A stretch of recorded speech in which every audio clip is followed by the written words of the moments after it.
Hello everybody, welcome to another watercolor painting. Today's painting is inspired by Inkwell CPH, which I will link in the description as I do with my references. And it's going to be a beautiful winter river scene. So, as usual, I haven't really thought about how I'm going to tackle this painting. But I think it would make most sense to do the top first. So we're basically going to have two sections. The top section, which is going to be the horizon, the trees, the sky, and then the bottom section is going to be like the river, the other details. So I think the best thing to do so that we can see where we're splitting the piece of paper is to pick up a little bit of color. So you can either choose gray or like a very grayish blue. It doesn't really matter too much, but I wouldn't choose red, for example, because that's not very wintry or naturey, in my opinion, but you know what? Do whatever you want to do. So I'm using a mop brush to apply the gray, and I'm applying it to the top half of my paper in landscape position. I've just taped the borders of my piece of paper, which is optional. You don't have to do that.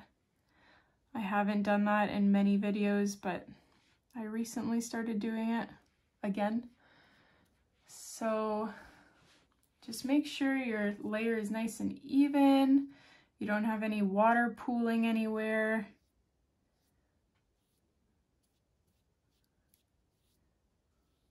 Okay, and then while that's still wet, it's really important that it is still wet.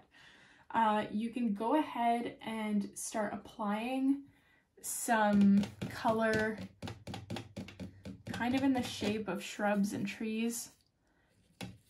And we're going to be using a variety of colors. It doesn't really matter. I'm kind of mixing like a goldish color, a brown, gray, black together, like whatever. You can always adjust for the colors. And by the way, actually, right before I apply that, you can, if it makes it easier for you, you can sketch out your river first. So the river is going to come quite wide, like this, and it's going to flow like this, and then come in, and then go out,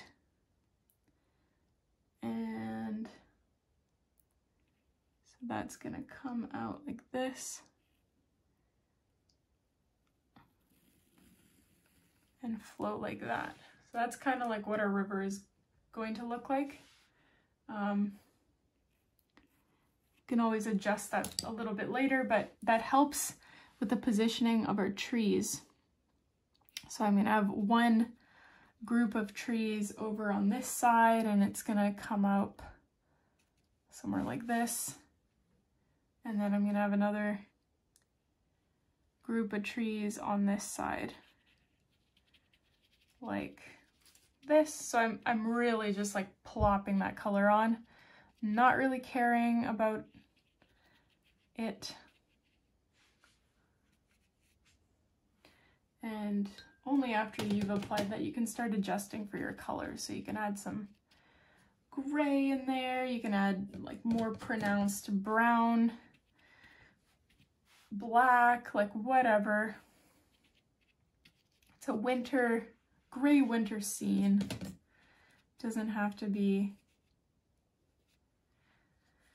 anything that you don't want it to be. And if you want, if it helps you, you can kind of tilt it downwards and help that color run down. So mine's starting to look a little too autumny. So I'm gonna add some black values in there, which actually look a little bit more gray as they mix with the brown. My brown is a very orangey brown, which I'm not a fan of. But I can't really do too much about that. So or I can do much about that. I can add black to make it like more of a true brown. I can definitely adjust it. Sometimes I don't really think about what I'm saying as it's coming out of my mouth. If you haven't noticed in previous videos. But okay, that looks how it's gonna look. You don't have to get too caught up with, you know, all the intricacies of the trees. Just whatever works. I actually don't like what I've done here, so I'm gonna try to lift that off. Okay. So, I'm gonna leave this as it is. Later we're gonna actually go in with white paint and paint in some birch trees, which is going to define this shrubby area here once that dries. But I'm not patient. I don't want to wait until this dries. So what I'm going to do is work on our river while we're waiting for that to dry. So I've got my outline of my river here, and we're going to be using black mixed with a tiny bit of blue.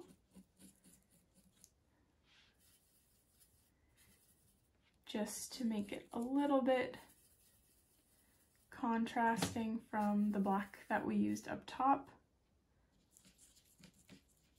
I'm just using whatever blues I feel like using. Okay, so actually I should use a smaller brush for this because that part is quite intricate. So I'm just switching to my size 1 for the outlines here. So going a little bit closer so you can see what I'm doing up close. So this part here is going to be more defined. So I'm just doing, oops, the outside. Or like the outside of, the inside of the bend, that's what I meant to say.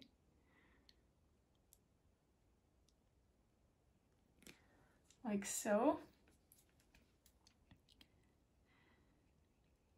And I might as well just do the other side while I'm at it.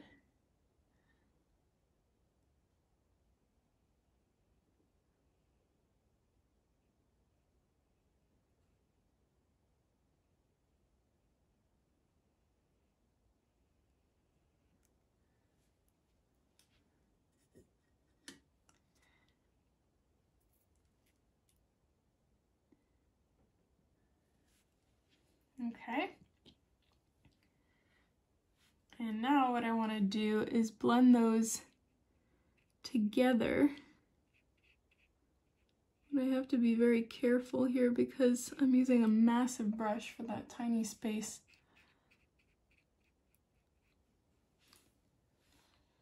And there's a lot of pigment on my brush and I need to change out my water. I just don't feel like it. So I have switched to yet another brush.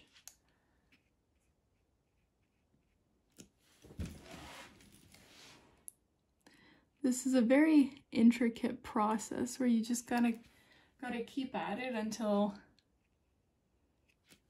you're satisfied with what you've painted. And this part, oops, is going to be very dark because the light, like there's a dip into the river. That's what we're trying to make it look like. But obviously the river bank is a little bit elevated. So I'm going to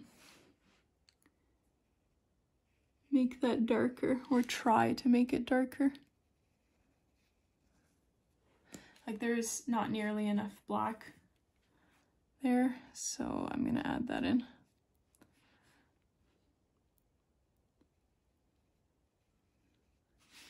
And actually, I'm going to add that black here as well. And then try and spread that out.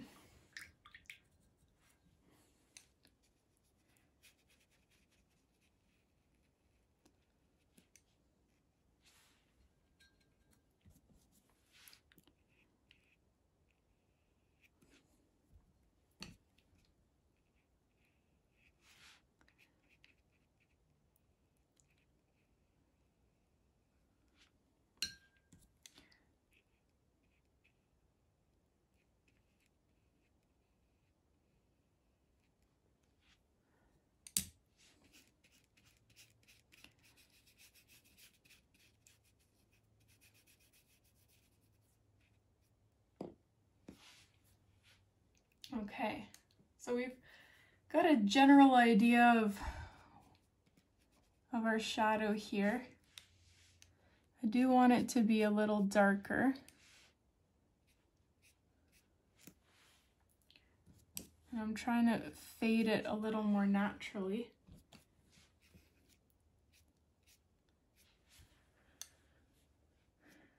That's a little bit better. It's starting to look not half bad. We can always go over it again to make it a little darker.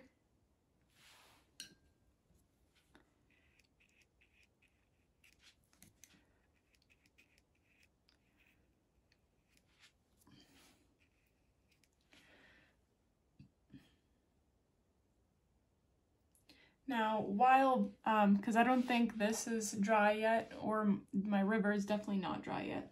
So what I'm gonna do is add some like icy snowy features on our snowbanks, or sorry, our river banks. So I'm taking kind of a muted blue that I'm going to mix a little bit of black into and really water that down. And I'm going to just add some pigment to the riverbank and just random areas to make this look like a snowy scene.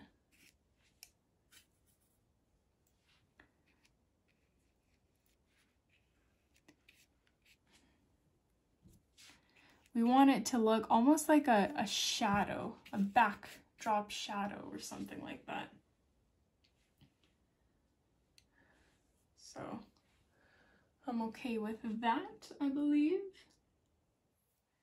Now we can also, no, we're gonna paint, that's still wet. I have to wait for this to dry, so let's just wait for that to dry so I can do that part and then we can move on with the foreground. Okay, I'm gonna zoom out a little bit. We're going to paint using acrylic paint or gouache or whatever white opaque pigment you have. You can try watercolor, it doesn't really work for me because I don't have, you know, the ones that come out of a tube. But I'm using white acrylic paint and I'm gonna attempt to paint some like birch tree silhouettes or like whatever. Doesn't even have to be a birch tree. It could just, you can pretend it's a deciduous tree that has a bunch of snow on it or something. We just want to put something in the background there so it doesn't look like a brown smoke cloud of nothingness. And by adding these really gentle trunks, it gives the illusion that something's going on there. I'm using my quadruple zero here, by the way. As I've said in other videos, I really don't recommend using your watercolor brushes for acrylic paint because they're not meant for it and you will gradually ruin them over time, as I have, and I've had to replace my brushes. I'm sorry if you can hear that ruckus in the background. My husband is shoveling the snow right outside the room that I am in, which is the bathroom.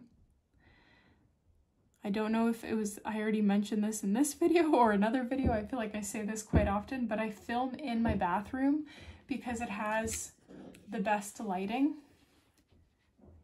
But, and I've always filmed in the bathroom. Like when we lived in an apartment before we bought this house, I also filmed in the bathroom because it just has the best lighting. It's a small room with 4 very bright LED lights, like those clown lights I like to call them. And it does the job. Like, why am I gonna spend a couple $100 on expensive circle lights or whatever they're called? I don't even know what they're called, when this does the job perfectly well. Like, there's only 2 of us in this house. If my husband has to go pee, he can just go outside. We live in a forest, so that's okay. If he has to go number 2, well, tough luck, buddy. No, I have had to stop. Okay, this might be a little too much information, but there have been times where he really had to go and I had to stop mid-painting, and then when he was done, man, it was not pleasant being in the bathroom, I will tell you that. But gotta do what you gotta do, I guess. But sorry, as I was saying, this is not the most ridiculous setup I've ever had. In our apartment, I didn't even have a tripod, so I stuck a ruler in between a bunch of textbooks and then just like suspended my phone off of the ruler. It was ridiculous, but it worked for a period of time until I finally upgraded. I wouldn't even call it an upgrade, but because I didn't buy anything. I had this old tripod, the top it was not suitable for my filming setup, so my husband at work manufactured this, like he basically botched a part that somehow fit into this tripod head and allowed me to place my phone camera on top. So that's what I've been using ever since. It works. Occasionally I knock my phone off, but you never see that because I edited it out. So anyways, back to the painting. I think I'm happy with the amount of like birch tree details that I have going on there. Doesn't look too bad, eh? Like that kind of helped bring a little bit of life to the background there. But we do want to add some features in the foreground here to really make this painting pop and come alive. So I am going to add a tree, a large tree. Oops, I want black and brown for my large tree. And it's gonna be here.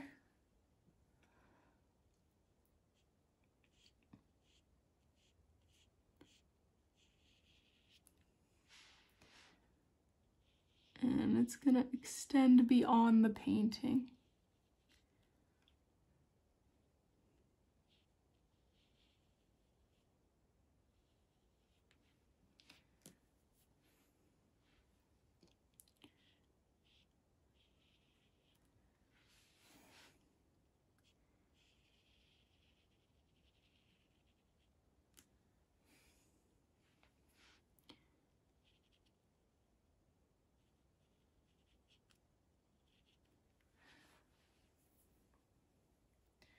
So I'm gonna switch to my size 1 here just so I can paint a few more details on my tree. I don't want to go too detailed here.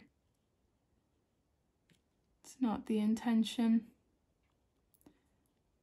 but just a few little branches and whatnot.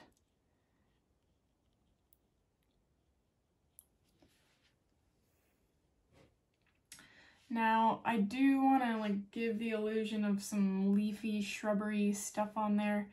I have this really strange paintbrush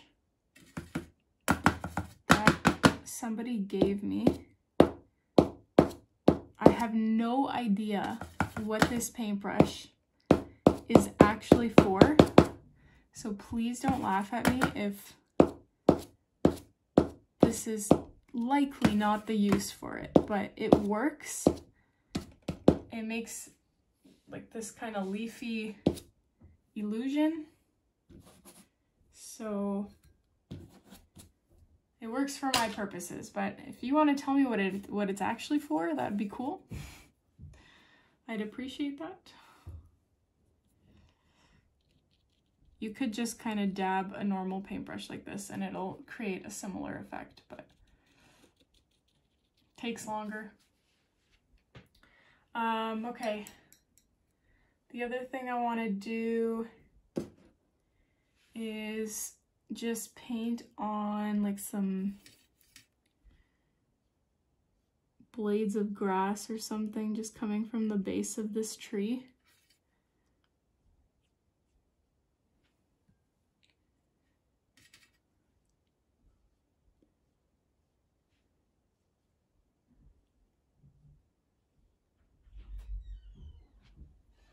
And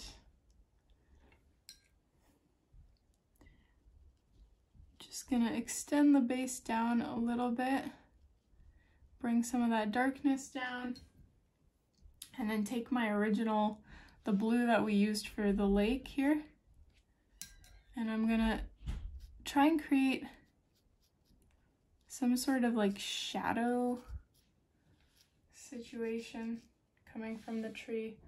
Like, this is a pretty abstract painting, so don't worry about being like, don't get hung up on this part. It's whatever. I'm picking up some more black actually. I didn't like the darkness of my tree. It was too brown, too cheery.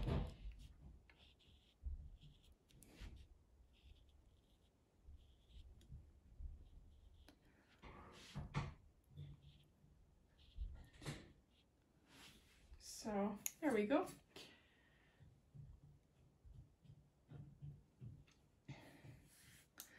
Okay. So the other thing I want to do, we're still not done with the shrubbery. However, I'm gonna forget if I don't do this now that our river is like dry. I want to go over this part and make it way darker.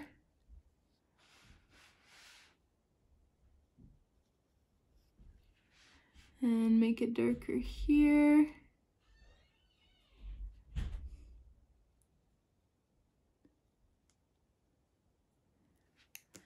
Like even add black to that.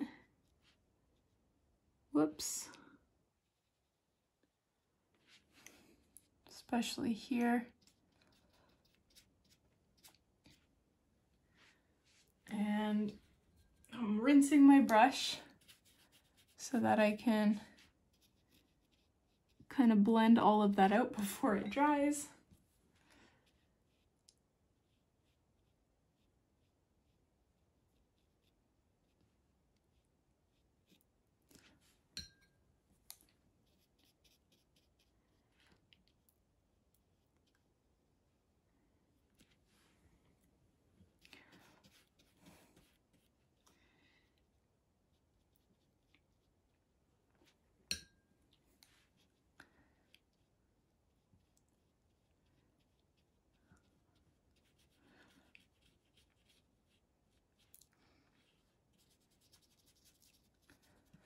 See, like that is a lot more dramatic. I like that a lot more.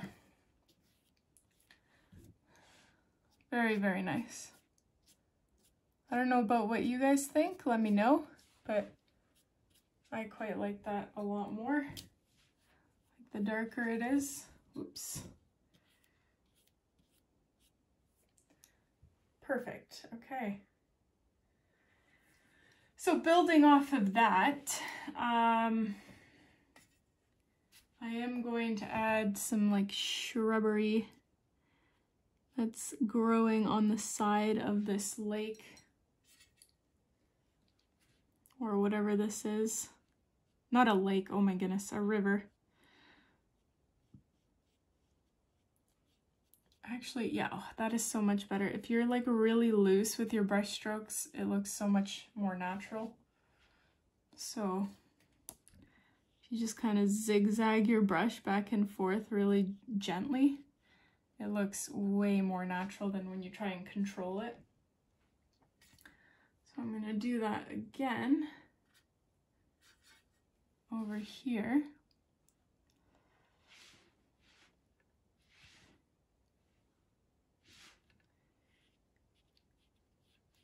Like just a back and forth motion. Looks so much more like natural in my opinion. I don't know what these are supposed to be, but so anyway, I'm taking a little bit of like a bluish black just to add some shadow. It's a bit too dark what I applied here.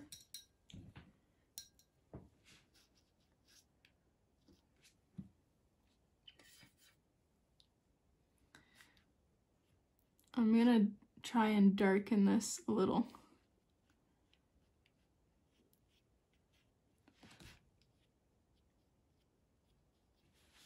Like so.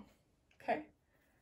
One last thing I think that I'm going to do is take white acrylic paint again.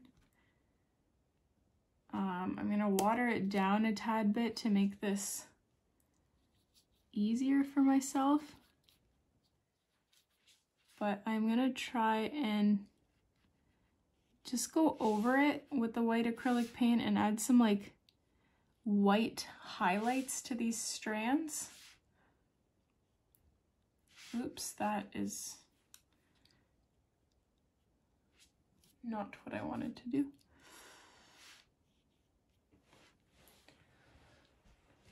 I don't really know why.